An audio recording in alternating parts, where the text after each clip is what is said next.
चॅनलला लाईक करा, शेअर करा आणि सबस्क्राइब करा। रखडलेले वारसे नियमित करा। देवरवाडी ग्रामस्थांचे जिल्हाधिकाऱ्यांना निवेदन।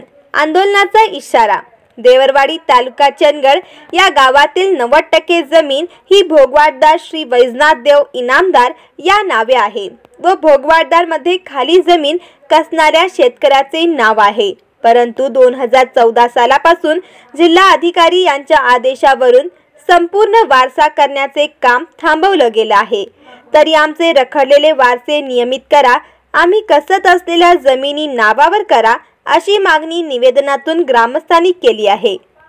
या मागणीचे निवेदन उपजिल्हाधिकारी संजय तेली यांच्याकडे देण्यात आले।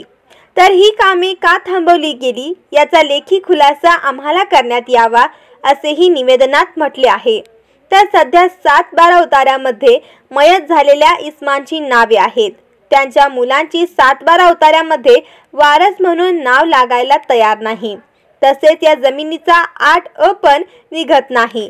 परिणामी शेतकऱ्याला कोणत्याही शासकीय सुविधांचा लाभ घेता येत नाही।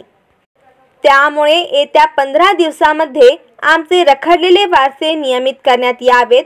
असे न झाल्यास ग्रामस्थ जिल्हा अधिकारी कार्यालयासमोर आंदोलनाची भूमिका घेण्यात येईल व यासाठी सर्वस्वी प्रशासन जबाबदार असेल। त्यामुळे आमच्या अर्जाचा योग्य तो विचार करून योग्य तो निर्णय देण्यात यावा असे निवेदनात म्हटले आहे। यावेळी मराठा सेवा संघ तालुका अध्यक्ष संदीप भोगन, गणपत भोगन, विनोद मजुकर, मोहन भोगन, संभाजी केसरकर, वैजनाथ भोगन, लखन केसरकर आदी उपस्थित होते।